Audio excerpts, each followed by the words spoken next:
You know, I stand here before you guys, 18 years of age, without some crazy life story that I've overcome. To tell you the truth, I'm just a normal guy trying to figure out who he really is.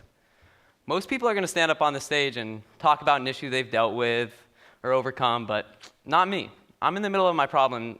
I don't have a clue how to solve it. I want to use this TED Talk to help me find the answers I'm so desperately searching for. I've always found communication to be an awkward thing. Not so much with my friends and family, but with the cute girl at the party, or even mom's old college friend whom you've never met.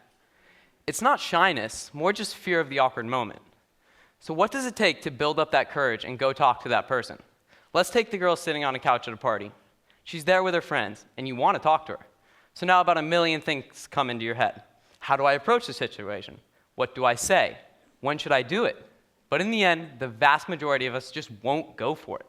We all want to, but there's something in our brains that just doesn't let us reach for it and go for this, and just go for it. We're all well aware that the worst thing you can do is strike out and never see that person again, yet we still choose to not take the chance. So that's what I'm here today speaking to you guys about. Why can't I just go for it? Let's take a step back and understand how our world has changed. One study conducted by the Kaiser Family Foundation found people ages 8 to 18 spent more time on media than on any other activity, an average of 7.5 hours a day. Another study conducted by Pew Research Center shows that the use of online dating has nearly tripled in just 2 years. Just 2 years. People are leaning more and more towards online dating, and it's not good for society. We need to be able to communicate, not swipe right. Online dating isn't a bad thing, but it's too limiting. It precludes the possibilities borne out by spontaneous encounters. A recent article in The Atlantic pointed out that teens are using social media as a crutch or even a replacement for face-to-face social interaction. 15 million Americans have social anxiety disorder, according to the Anxiety and Depression Association of America, and that number has been constantly on the rise since the advent of social media. We all know that you only live once, which is why it's so crucial to leave no stone unturned. So when faced with an opportunity to meet someone new, I say just go for it. It could change your life forever. It's the decisions that seem so minuscule in the moment that are always the ones with the greatest impact. They have what's called the butterfly effect. For example, I would not be alive if my dad didn't decide to chase down my mom after she left her purse in the bar. Unfortunately for me, I'm not alone in this. I'm part of a generation that has been socialized to look at the phone instead of making eye contact with a stranger. I guess it just all leads back to having extreme fear of awkwardness. Even though I am confident in myself, and I know I'm not a shy person, all I can think about is what if?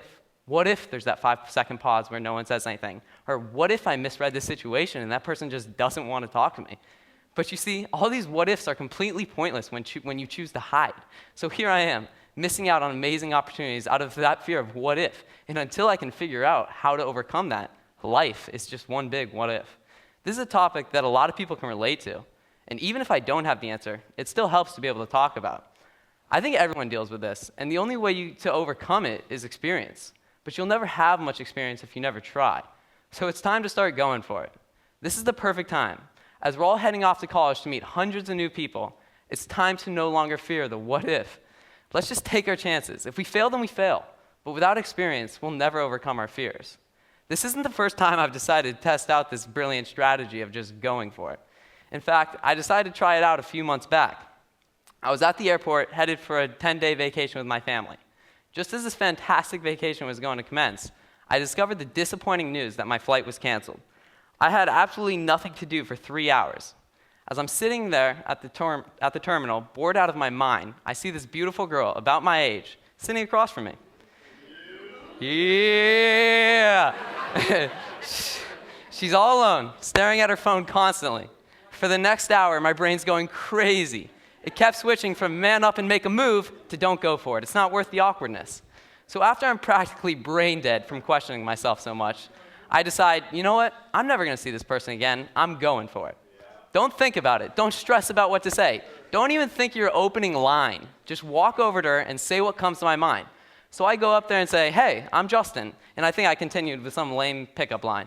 She took a brief second of pause from her iPhone, looked up to me, and just absolutely shuts me down.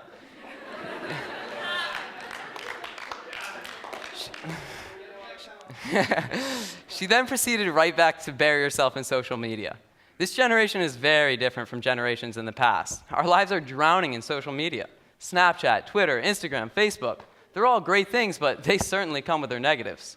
Teenagers today choose texting over personal interaction or DMing over actually making a move. I think that's what's played such a big role in this fear of awkwardness. We're heading off to college, yet still don't know how to play it smooth. So back to the story. Here I was. I just laid it all on the line and got flat out rejected. She did it with no sympathy, too, like she didn't even care. She just went straight back to scrolling through her Instagram feed. I think that's the real point we need to take from this talk. I want all of you to rethink those awkward moments. People need to understand that it's hard to put yourself out there, to take those risks. So when you do, you should be open to it. Be receptive to others. Be open to possibilities. Thank you.